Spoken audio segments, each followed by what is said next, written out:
So the next topic that I'm going to talk about is one where admittedly I'm a little bit late to the party on this.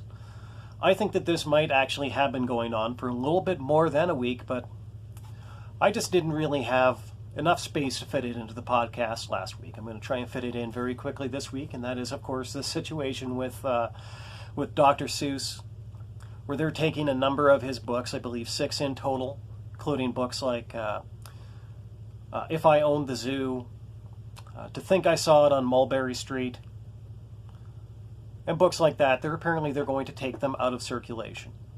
You know, Dr. Seuss's estate has already said that they're going to stop publishing these books because basically they've been accused of being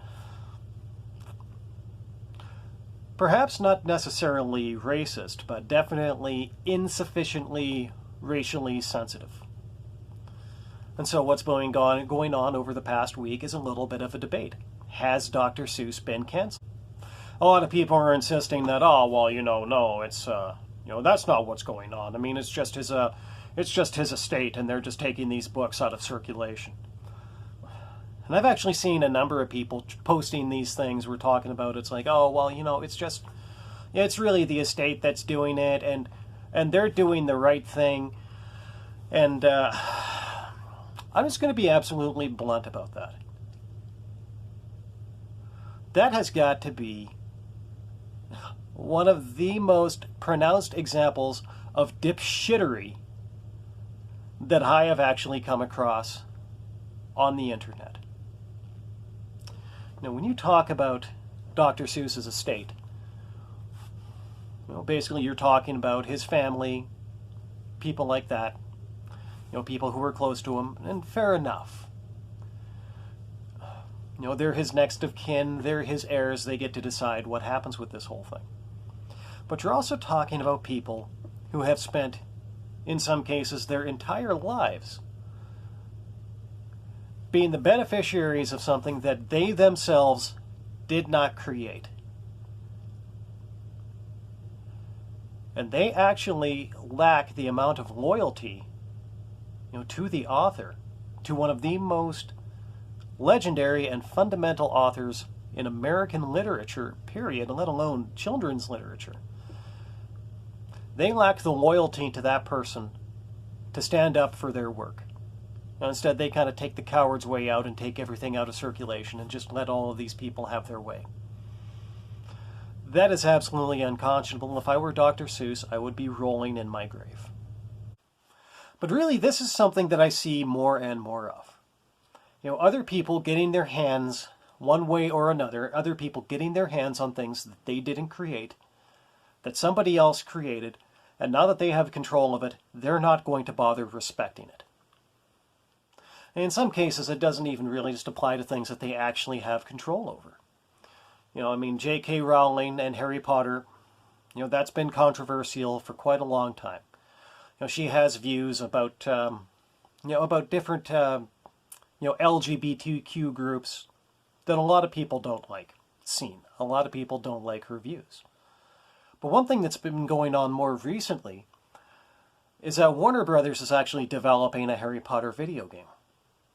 And this whole thing has been just a disaster. They've been going after the developers and trying to get them canceled for, in some cases, very innocuous views that they had expressed in the past. I mean, really, just in some cases, just some very mundane, just milquetoast kind of stuff. But right now, really, all you have to do is just criticize the wrong politics and the mob comes for you. And a lot of people with the power to stand up to the mob, they just don't have the courage to do it. Case in point, the Dr. Seuss estate.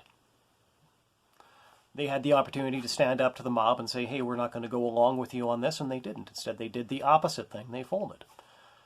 And so JK Rowling, she was actually quite smart about this. She actually managed to make herself effectively uncancelable. The way that she did that was that she made sure that in all of her contracts related to Harry Potter, she had all the creative control. She makes the decision about what goes with Harry Potter and what doesn't. And so as I understand it, those contracts are actually fairly ironclad. But that doesn't really stop a whole lot of people out there from not getting the memo. And apparently there's a lot of talk out there about figuring out, how people are going to get new Harry Potter content without JK Rowling making any money off of it. Unfortunately, it's not unlike a lot of people in these mobs to think that they should just be able to get control of something and then leave the creator empty-handed.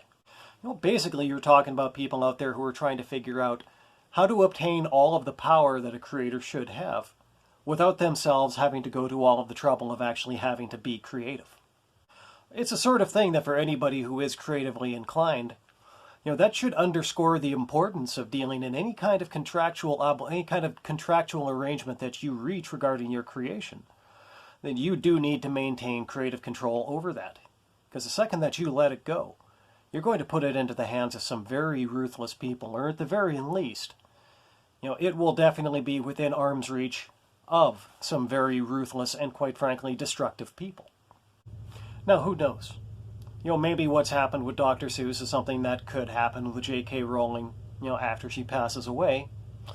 And I'm sure that there's no shortage of people out there who are still scheming, who have really thought that far ahead in their schemes and how they think that they're going to get control, over the Harry Potter franchise. And they're literally looking to the day of her death as a day when they're finally going to get control over this thing.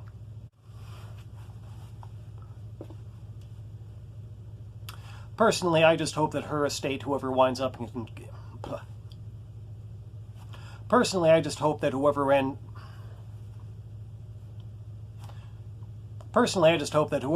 up in control of JK Rowling's estate has more of a spine than the people who wound up in charge of Dr. Seuss's estate. Because they should be absolutely ashamed of the way they have treated his works and his memory.